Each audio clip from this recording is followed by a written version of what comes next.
ओम नमो भगवते वासुदेवाय नमः। आप सभी को आषाढ़ अमावस्या और हलहारणी अमावस्या की हार्दिक शुभकामनाएं। आज अमावस्या के इस शुभ अवसर पर आप सुनने वाले हैं आषाढ़ी अमावस्या की कथा। अमावस्या की तिथि पितरों को समर्पित मानी जाती है।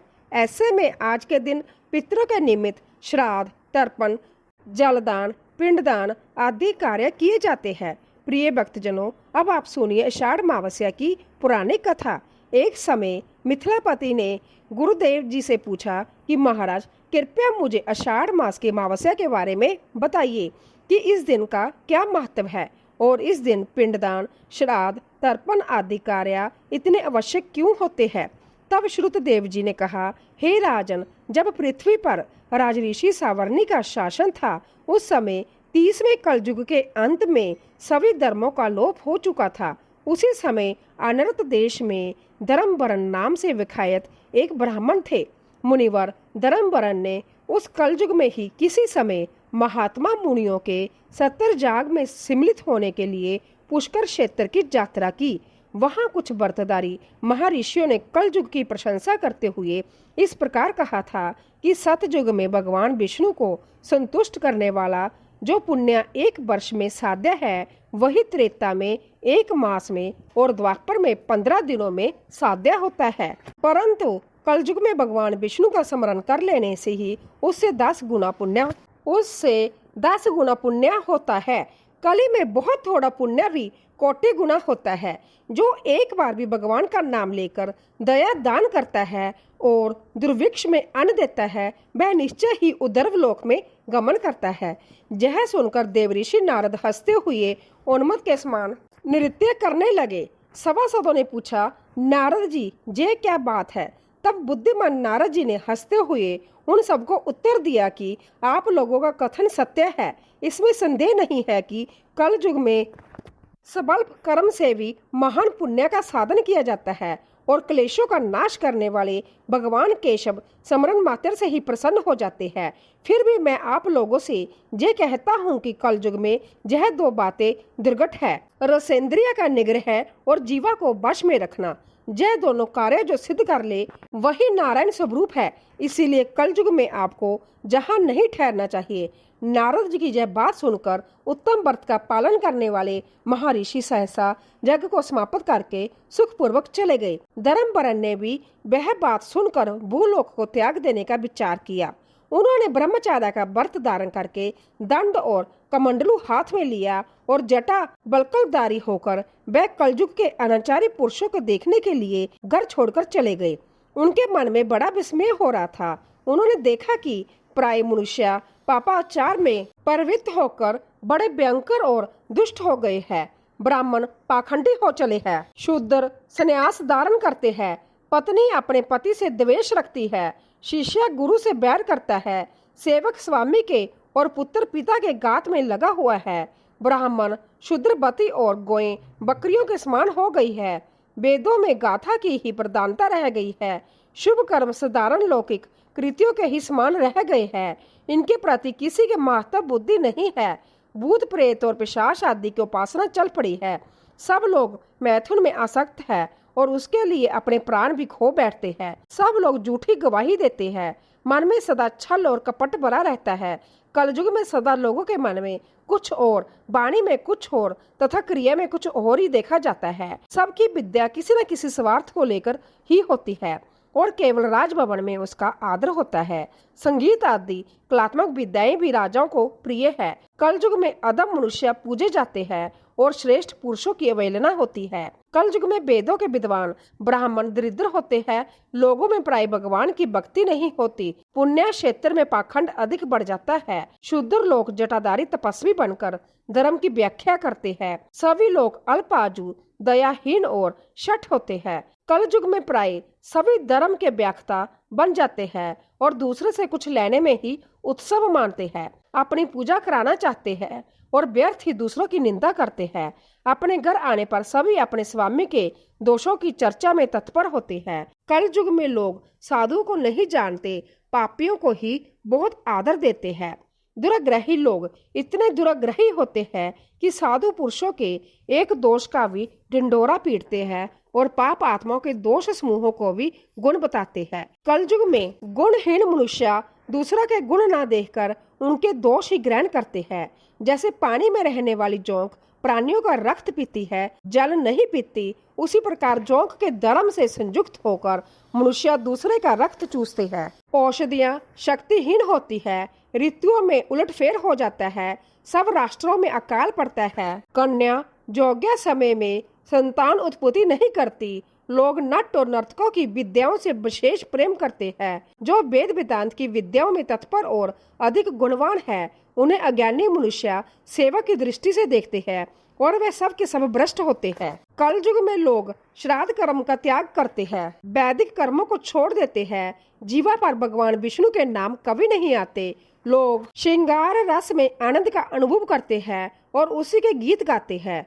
कलयुग के मनुष्य में ना कभी भगवान विष्णु की सेवा देखी जाती है, ना शास्त्रीय चर्चा होती है, ना कहीं जग की दीक्षा है, ना विचार का लेश है, ना तीर्थ यात्रा है और ना दान धर्म ही होते देखे जाते हैं। यह कितने आश्चर्य की बात है। उन सबको देखकर धर्मवरण को बड़ा ब्याह लगा। पाप से कुल की हानि होते देखकर अंतित आश्चर्य से चकित होकर वह दूसरे द्वीप में चले गए। सब द्वीपों और लोकों में विचरते हुए बुद्धिमान धर्मवरण किसी समय कौतूहलवश पितरलोक में गए। वहां उन्होंने कर्म से कष्ट पाते हुए पितरों को बड़ी भयंकर दशा में देखा। वह दौड़ते रोते और गिरते पड़ते थे। उन्होंने अपने पितरों को भी नीचे अंधकूप में पड़े हुए देखा। उनको देखकर आश्चर्यचकित होकर दयालु धर्मवरण ने पूछा कि आप लोग कौन हैं? किस दुस्तर कर्म के प्रभाव से इस अंधकूप में पड़े हो? पितरों ने कहा कि हम श्री वत्स गोत्र वाले हैं। पृथ्वी पर हमारी कोई संतान नहीं रह गई है, इसीलिए हम श्राद्ध और पिंड से वंचित हैं। इसी कारण जहाँ हमें नरक का कष्ट भोगना पड़ता है। संतानहीन दुरात्माओं का अंधकूप में पतन होता है। हमारे वंश में एक ही महायशस्वी पुरुष है जो धर्मवरण के नाम से विख्यात है, किंतु वह विरक्त होकर अकेला घूमता फिरता है। उसने गृहस्थ धर्म को स्वीकार नहीं किया है। वह एक ही तंतु हमारे कुल में अविष्ट है। उसकी भी आयु क्षीण हो जाने पर हम लोग घोर अंधकूप में गिर पड़ेंगे, जहाँ से फिर निकलना कठिन होगा। इसीलिए तुम पृथ्वी पर जाकर धर्मवरण को समझाओ कि हम लोग दया के पात्र हैं। हमारे वचनों से उसको यह बताओ कि हमारी वंश रूपा ध्रुवा को काल रूपी चूहा प्रतिदिन खा रहा है। सारे वंश का नाश हो गया है, एक तुम ही बचे हो। जब तुम भी मर जाओगे तब संतान परंपरा ना होने के कारण तुम्हें भी अंधकूप में गिरना पड़ेगा। इसीलिए गृहस्थ धर्म को स्वीकार करके संतान की वृद्धि करो। इससे हमारी और तुम्हारी दोनों की उद्धर्व गति होगी। अगर एक भी पुत्र विशाख, माघ अथवा कार्तिक मास में हमारे उद्देश्य से स्नान, श्राद्ध और दान करेगा तो उससे हम लोगों की उद्धर्व गति होगी और नरक से उद्धार हो जाएगा। यदि एक पुत्र भी भगवान विष्णु का भक्त हो जाए, एक भी एकादशी का व्रत करने लगे अथवा एक भी भगवान विष्णु की पाप नाशक कथा श्रवण करे तो उसकी 100 बीती हुई पीढ़ियों का तथा 100 आने वाली पीढ़ियों का उद्धार हो जाता है। वह पीढ़ियां पाप से आवृत होने पर भी नरक का दर्शन नहीं करती। दया और धर्म से रहित उन बहुत से पुत्रों के जन्म से क्या लाभ जो कुल में उत्पन्न होकर सर्वव्यापी भगवान नारायण की पूजा नहीं करते। इस प्रकार प्रिय वचनों द्वारा धर्मवरण को समझाकर तुम उसे विरक्तिपूर्ण ब्रह्मचार्य आश्रम से गृहस्थ आश्रम में प्रवेश करने की सलाह दो। पितरों की यह बात सुनकर धर्मवरण अत्यंत विस्मित हुआ और हाथ जोड़कर बोला कि मैं ही धर्मवरण नाम से विख्यात आपके वंश का दुराग्रही बालक हूँ। जग में महात्मा नारद जी का यह वचन सुनकर कि कलयुग में प्राय कोई भी रसेंद्रिय और शिशेंद्रिय को दृढ़ता पूर्वक संयम में नहीं रखता, मैं दुर्जनों की संगति से व्यावित होकर अब तक दूसरे द्वीपों में घूमता रहा। इस कलयुग के 3 चरण बीत गए। अंतिम चरण में भी 3.5 भाग व्यतीत हो चुके हैं। मेरा जन्म व्यर्थ बीता है, क्योंकि जिस कुल में मैंने जन्म लिया है उसमें माता पिता के ऋण को भी मैंने नहीं चुकाया। पृथ्वी के भारभूत उस शत्रु तुल्य पुत्र के उत्पन्न होने से क्या लाभ, जो पैदा होकर भगवान विष्णु और देवताओं तथा पितरों की पूजा न करे। मैं आप लोगों की आज्ञा का पालन करूंगा। बताइए पृथ्वी पर किस प्रकार मुझे कलयुग से और सहार से भी बाधा नहीं प्राप्त होगी। धर्मवरन की बात सुनकर पितरों के मन को कुछ आश्वासन मिला। वह बोले, बेटा तुम गृहस्थ आश्रम स्वीकार करके संतान उत्पत्ति के द्वारा हमारा उद्धार करो। जो भगवान विष्णु की कथा में अनुरक्त होकर निरंतर श्री हरि का स्मरण करते हैं और सदाचार के पालन में तत्पर रहते हैं, उन्हें कलयुग बाधा नहीं पहुंचाता। मानद जिसके घर में शालिग्राम शिला अथवा महाभारत की पुस्तक हो, उसे भी कलयुग बाधा नहीं दे सकता। जो आषाढ़ अमावस्या पर अपने पितरों के लिए श्रद्धा पूर्वक तर्पण पिंडदान करता है, जो विशाख मास के धर्मों का पालन करता है, माघ स्नान में तत्पर होता है और कार्तिक में दीपदान करता है, उसे भी कली की बाधा नहीं प्राप्त होती। जो प्रतिदिन महात्मा भगवान विष्णु की पापनाशक एवं मोक्षदायिनी दिव्य कथा सुनता है, जिसके घर में वली वैष्णदेव होता है, शिव कारणी तुलसी स्थित होती है तथा जिसके आंगन में उत्तम गौ रहती है, उसे भी कलयुग बाधा नहीं देता। इसीलिए इस पापात्मक युग में भी तुम्हें कोई भय नहीं है। आषाढ़ मास की सभी तिथियां तो अपने आप में पुण्यदायिनी होती ही है। इस महीने की अमावस्या तिथि सबसे महत्वपूर्ण होती है। देवताओं और पितरों को वह बहुत प्रिय है और शीघ्र ही मोक्ष की प्राप्ति कराने वाली है। जो उस दिन पितरों के उद्देश्य से श्राद्ध करते हैं और जल से भरा हुआ घड़ा एवं पिंड दान देते हैं, उन्हें अक्षय फल की प्राप्ति होती है। इसीलिए महामते, तुम शीघ्र जाओ और जब अमावस्या हो तब कुंभ सहित श्राद्ध एवं पिंडदान करो। सबका उपकार करने के लिए गृहस्थ धर्म का आश्रय लो। धर्म अर्थ और काम से संतुष्ट हो, उत्तम संतान पाकर फिर मनोवृत्ति से रहते हुए सुखपूर्वक दीपांतरों में विचरण करो। पितरों के इस प्रकार आदेश देने पर धर्मवर्ण मुनि शीघ्रता पूर्वक धरती पर गए। अमावस्या तिथि आने पर प्रांतःकाल स्नान करके देवताओं, ऋषियों तथा पितरों का तर्पण किया। फिर कुंभदान सहित पाप विनाशक श्राद्ध करके उसके द्वारा पितरों को पुनरावृत्ति रहित मुक्ति प्रदान की। इसके बाद उन्होंने संभ्य विवाह करके उत्तम संतान को जन्म दिया और लोक में उस पापनाशिनी अमावस्या तिथि को प्रसिद्ध किया। इसके बाद वह भक्ति पूर्वक भगवान की आराधना करने के लिए हर्ष के साथ गंधमादन पर्वत पर चले गए। इसीलिए सभी गृहस्थ जनों को अपने अपने पूर्वजों और अपने अपने पितरों को मोक्ष प्रदान करने के लिए अमावस्या तिथि पर श्रद्धा पूर्वक अपने सामर्थ्य के अनुसार दान दक्षिणा देनी चाहिए और उनके नाम से जल दान, पिंड दान आदि कार्य करने चाहिए। प्रिय भक्तजनों, अब सुनिए अमावस्या व्रत की दूसरी कथा। कांचीपुरी नाम के नगर में देवस्वामी नाम का एक ब्राह्मण रहता था और उसकी पत्नी का नाम धनवती और पुत्री का नाम गुणवती था। उसके 7 पुत्र थे। देवस्वामी ने अपने 7 पुत्रों का विवाह कर दिया। इसके पश्चात अपनी पुत्री के विवाह के लिए योग्य वर की तलाश हेतु उसने अपने बड़े लड़के को बाहर दूसरे देश भेज दिया। इधर देवस्वामी ने भी अपनी पुत्री गुणवती की कुंडली एक ज्योतिषी को दिखाई। ज्योतिषी ने गुणवती की कुंडली देखकर कहा कि ब्राह्मण देवता, आपकी पुत्री की कुंडली में तो दुर्भाग्य लिखा है। आपकी पुत्री की कुंडली में विवाह का योग ही नहीं है। यदि इसका विवाह हुआ भी तो सप्तपदी होते होते ही आपकी कन्या विधवा हो जाएगी। यह बात सुनकर देवस्वामी अंततः दुखी हुए और ज्योतिषी से इस जोग के निवारण का उपाय पूछने लगे। ज्योतिषी ने उपाय बताकर कहा कि इस जोग का निवारण सिंहल द्वीप निवासिनी सोना नाम की दोबिन को घर बुलाकर उसकी पूजा करने से ही संभव हो पाएगा। ज्योतिष के मुंह से ऐसी बात सुनकर देवस्वामी ने अपने सबसे छोटे बेटे के साथ अपनी पुत्री को सोना दोबिन के घर लाने के उद्देश्य से सिंहल द्वीप जाने के लिए तैयार किया। अब वह दोनों भाई बहन समुद्र के तट पर पहुंचकर समुद्र पार करने का उपाय सोचने लगे, लेकिन समुद्र बहुत विशाल था। उन्हें कोई उपाय नहीं सूझ रहा था। थक हार कर दोनों भाई बहन भूखे प्यासे ही एक बट वृक्ष की छाया में नीचे बैठ गए।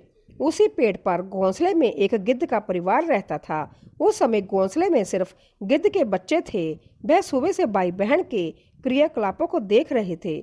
शाम को जब गिद्ध के बच्चों की माँ भोजन लेकर घोंसले में आई तो वह उस भाई बहन की कहानी को बताने लगे। उनकी बात सुनकर गिद्ध की माँ को नीचे बैठे भाई बहन पर काफी दया आई और बच्चों को आश्वासन दिया कि वह उनकी समस्या का समाधान करेगी। यह सुनकर गिद्ध के बच्चों ने भोजन ग्रहण किया। दया और ममता से वशीभूत गिद्ध माता उनके पास आई और बोली कि मैंने आपकी समस्याओं को जान लिया है। इस बाण में जो भी फल फूल मिलेगा मैं आपके लिए ले आती हूँ तथा प्रातःकाल में आपको सिहल द्वीप धोबिन के पास पहुंचा दूंगी। अगले दिन सुबह होते ही गिद्ध माता ने दोनों भाई बहनों को समुद्र पार कराकर सिहल द्वीप सोना के पास पहुंचा दिया। गुणवती प्रतिदिन सुबह सूर्य उदय से पहले सोना का घर लीप दिया करती थी। एक दिन सोना ने अपनी बहुओं से पूछा कि प्रतिदिन सुबह हमारा घर कौन लीपता है? तो बहुओं ने तारीफ बटोरने के लिए कहा कि हमारे अलावा और कौन ऐसा करेगा। लेकिन सोना को उनकी बातों पर यकीन नहीं हुआ और वह यह जानने के लिए पूरी रात जागती रही।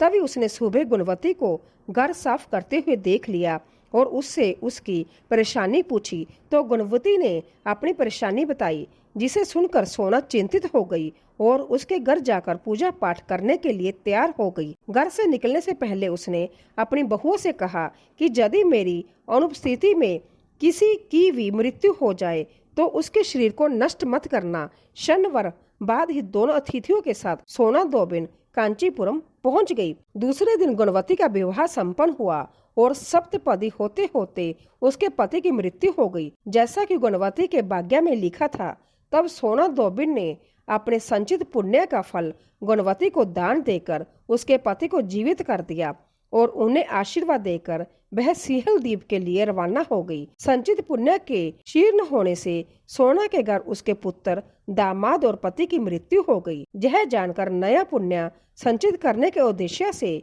सोना धोबिन रास्ते में एक जगह रुक गई। नदी के किनारे पर स्थित एक पीपल के वृक्ष की छाया में भगवान श्री हरि का और भगवान शिव का पूजन उसने किया और पीपल के वृक्ष के 108 परिक्रमाएं की। इतना करते ही सोना धोबिन के पुत्र, दामाद और उसके पति पूर्ण जीवित हो गए। उसका गर्दन धान्य से भर गया। इस प्रकार निस्वार्थ भाव से सेवा करने का उत्तम फल सोना धोबिन को प्राप्त हो गया। इस प्रकार किसी भी अमावस्या तिथि पर या मौनी अमावस्या के दिन किसी पवित्र नदी में स्नान करके विधिवत भगवान विष्णु जी की पूजा अर्चना करने और पीपल के पेड़ की परिक्रमा करने से मनोवांछित फल की प्राप्ति होती है तथा परिवार के सदस्यों पर भगवान विष्णु जी का आशीर्वाद सदैव बना रहता है। बोले भगवान श्री विष्णु जी और माता लक्ष्मी जी की जय। अमावस्या तिथि पर अमावस्या माता की कथा सुनी जाती है। तो आइए अब आप सुनिए अमावस्या माता की कथा। पुरानी कथा के अनुसार एक गांव में सास और बहू अकेले रहते थे और उनका बेटा विदेश में कमाने के लिए गया हुआ था। सास और बहू बहुत प्रेम से रहती थी। दोनों एक दूसरे की देखभाल भी करती थी। एक दिन बहू ने खाना नहीं खाया। तब सास बहू से पूछने लगी कि बेटा, आज तुमने खाना क्यों नहीं खाया? तब बहू कहने लगी कि सासू माँ, आज मेरा अमावस्या माता का व्रत है, इसीलिए मैंने खाना नहीं खाया। तब सास ने कहा कि बहू, यह व्रत क्या होता है और इस व्रत को करने से क्या फल मिलता है, यह मुझे भी समझाओ। तब बहू कहने लगी कि सासू माँ, अमावस्या माता का व्रत करने से बहुत पुण्य मिलता है, घर में अन्न धन बना रहता है, सुख शांति बनी रहती है और अटल सुहाग मिलता है, पुत्र की प्राप्ति होती है। इसी तरह से 3 पनौती अमावस्या माता का व्रत भी रखा जाता है। इस व्रत में हर वर्ष अलग अलग खाना खाया जाता है और विष्णु भगवान के मंदिर में चढ़ावा चढ़ाया जाता है या फिर किसी ब्राह्मण को दान दक्षिणा दी जाती है। इस व्रत से पहले साल शक्कर, घी और चावल से बना खाना खाया जाता है। पहले साल व्रत पूर्ण होने के बाद 1.25 किलो चावल और 1 कटोरी घी और 1 कटोरी शक्कर का दान किसी ब्राह्मण देवता को दान में दिया जाता है। दूसरे साल जो घी और शक्कर से बना खाना खाया जाता है। इसी तरह जब दूसरे साल का व्रत पूर्ण हो जाए तब 1.25 किलो जौ, 1 कटोरी घी और 1 कटोरी शक्कर किसी मंदिर में चढ़ाया जाता है या किसी ब्राह्मण को दान में दिया जाता है। तीसरे साल गुड़, तिल और घी से बने व्यंजन खाने चाहिए। जब तीसरे साल व्रत पूर्ण हो जाए तब आधा किलो तिल, गुड़ और 1 कटोरी घी किसी मंदिर में चढ़ाया जाता है जब ब्राह्मण को दान में दिया जाता है। इससे ही सासू माँ तीन पनौती अमावस्या का व्रत कहा जाता है। फिर बहू बताने लगी कि माँ जी, इस बात का संकल्प लेने के बाद इसे पूरा करना जरूरी होता है। अगर पूरा नहीं कर सकते तब घर परिवार में झगड़ा और घर में अशांति हो जाती है। तब सासू माँ कहने लगी कि बहू, मेरी तो उम्र हो गई है, लेकिन तुम यह व्रत जरूर करना। और तब बहू यह व्रत करना प्रारंभ करती है। एक दिन बहू ने किसी के कहने पर गेहूं से बनी रोटी खा ली और अमावस्या माता इस बात से नाराज हो गई। अब जो सास अपनी बहू से बहुत प्रेम करती थी, अब उन दोनों में झगड़े होने लगे। सभी गांव वाले भी हैरान हो गए कि इनके घर में यह सब क्या हो रहा है। सास अपनी बहू से कहने लगी कि जब से तुम हमारे घर में बहू बनकर आई हो, तब से हमारे घर की लक्ष्मी चली गई है। तुम हमारे लिए बिल्कुल भी शुभ नहीं हो। तब बहू ने कहा कि माँ जी, आपके घर की लक्ष्मी चली गई है तो मुझे बताओ कि कहाँ मिलेगी, मैं लक्ष्मी को लेकर आऊंगी। तब सासू माँ कहने लगी कि बहू, लक्ष्मी तुम्हें समुद्र के बीच में भगवान विष्णु के पैर दबाते हुए मिलेगी। यह सुनकर बहू यह कहकर चली जाती है कि माँ जी, अब तो मैं लक्ष्मी जी को लेकर ही आऊंगी, नहीं तो मैं इस घर में पैर नहीं रखूंगी। ऐसा कहकर बहू लक्ष्मी की खोज में चली गई। जब बहू लक्ष्मी की खोज के लिए निकली तब उसे बीच रास्ते में एक गाय मिली। गाय बहू से पूछने लगी कि आप कहाँ जा रही हो। तब बहू कहने लगी, गाय माता, मेरी सास कहती है कि मेरे आने से उनके घर में अन्न धन की कमी हो गई है और उनके घर की लक्ष्मी चली गई है, तो मैं लक्ष्मी को लेने जा रही हूँ।